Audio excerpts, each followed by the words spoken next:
आपने की, ये एक मुल्क जिधर वो इंफ्रास्ट्रक्चर ही नहीं था मॉर्गेज फाइनेंसिंग का, उस मुल्क के अंदर हर यानी एफबीआर के साथ बैठ के नेगोशिएशंस की, कैसे आपने सस्ते घरों को इंसेंटिवाइज करना है, वो भी बड़ा एक लंबा प्रोसेस था।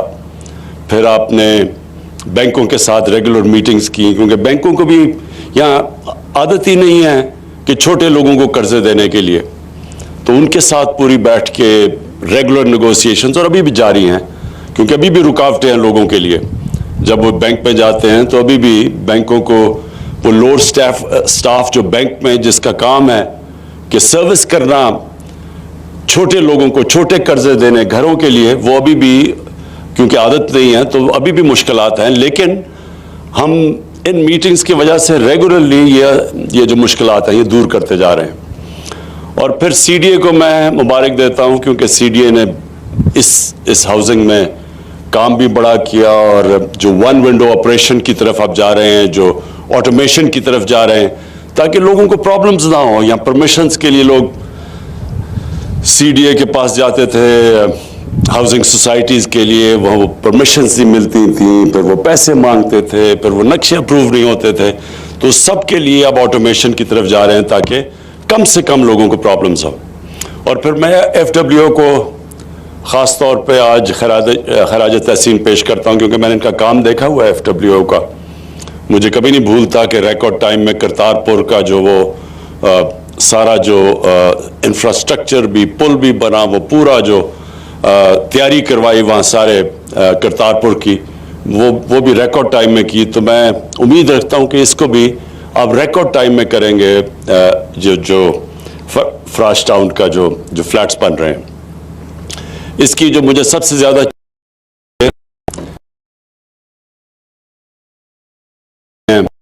उस तबके को जो कभी भी नहीं सोच सकता था कि उनके पास इतना पैसा हो कि अपने घर पे अपनी छत हो, किराए के घरों पे रहते थे और सारी ज़िंदगी सोचते रहते थे कि कभी ऐसा अल्लाह कहीं से उनको इतना पैसे आ जाएं कि वो घर बना लें। तो अब इस स्कीम के तहत जो वो किराया देते थे और जो देते हैं, उसी किराए के अंदर उनके वो घर के मालिक बन जाएंगे।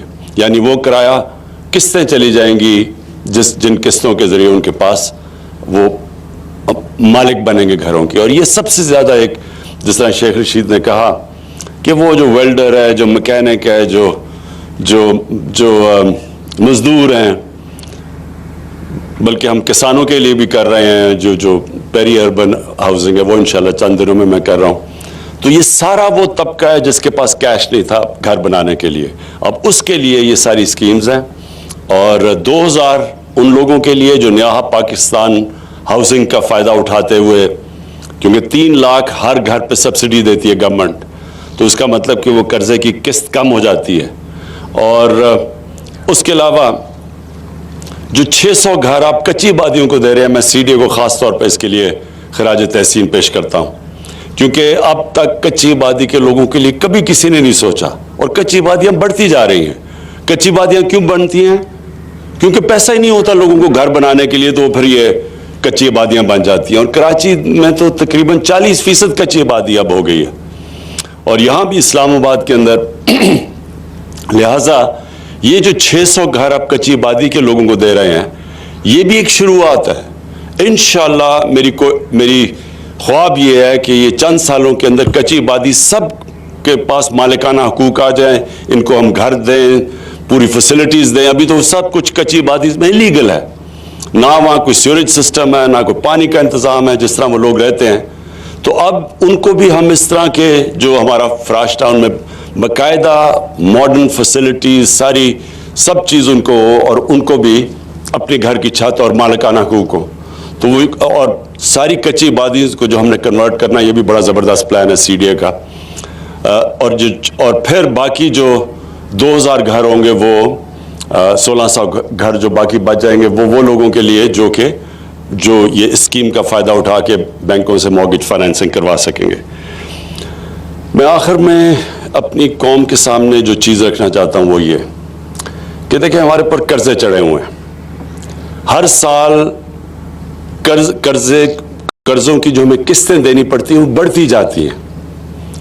बदकिस्मती से हमने अपनी इकोनॉमी को सही मैनेज नहीं किया और हमने कई कर्जे ऐसे ले लिए हैं जिनको बजाय वो वेल्थ क्रिएट करें यानी दौलत में हमारे इजाफा करें ताकि हम कर्जे वापस कर सकें, बदकिस्मती से उनसे मजीद और कर्जे चढ़ते जा रहे हैं।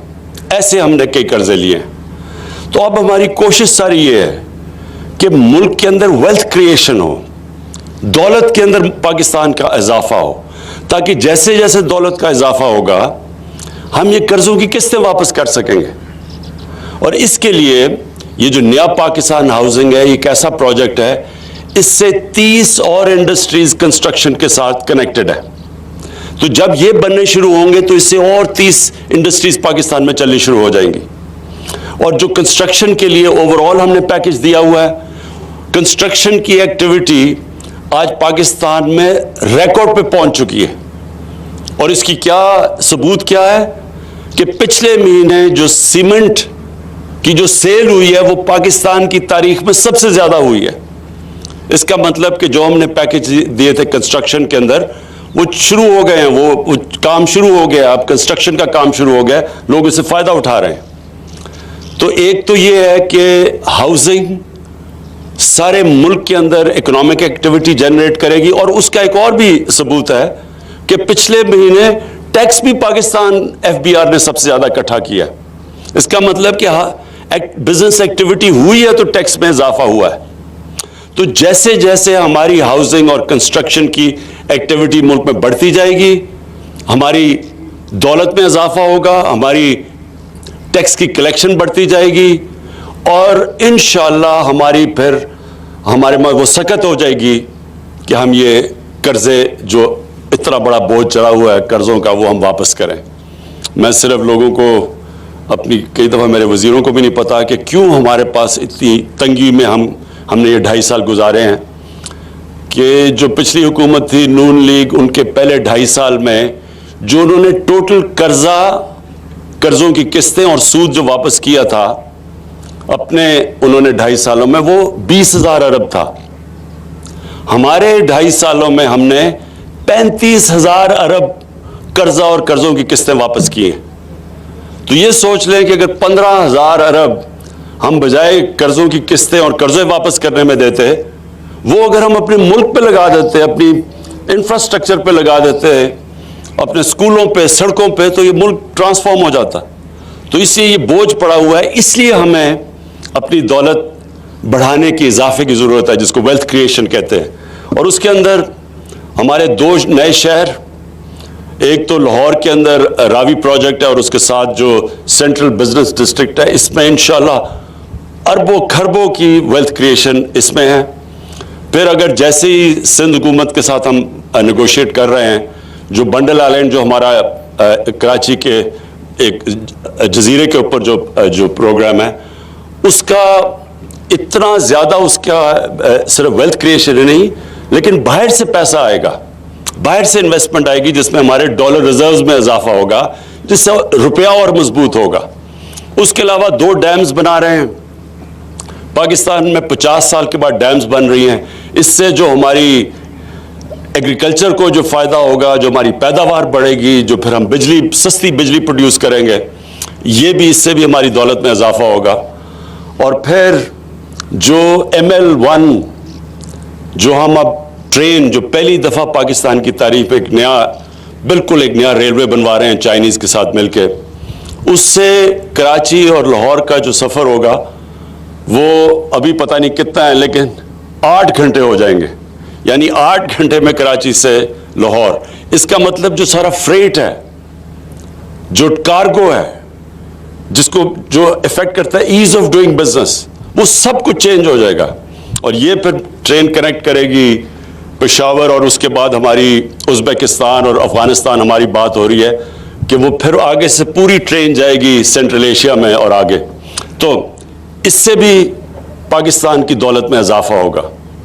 और फिर जो हम इंडस्ट्रियल, पहली दफ़ा इंडस्ट्री को जो पैकेज दे रहे हैं, मैं सिर्फ आखिरी बात ये करता हूँ कि इस वक्त टेक्सटाइल इंडस्ट्री बूम कर रही है, यानी टेक्सटाइल फैक्ट्रीज को वर्कर्स नहीं मिल रहा है, रॉ मटेरियल की शॉर्टेज हो गई है। और हमारी पूरी कोशिश है कि इसके साथ और स्मॉल और मीडियम इंडस्ट्री को अब उठाएं ताकि हमारे फिर दौलत में इजाफा हो, रोज़गार मिले लोगों को और फिर हमारे ऊपर जो बोझ कर्ज़ों का पड़ा हुआ है ये हम अदा करें। मैं आखिर में फिर नया पाकिस्तान हाउसिंग को, CDA को और FWO को, मैं इन सबको इस प्रोजेक्ट की खराज तहसीन पेश करता हूँ और इंशाअल्लाह मुझे उम्मीद है कि रिकॉर्ड टाइम में ये आप बनाएंगे ताकि हम अपने जो हमने वादा किया हुआ है आम आदमी के लिए, उनको उनके घर पे अपनी छत हो, अपना घर हो, वो हम वादा पूरा करना शुरू करें। बहुत बहुत शुक्रिया।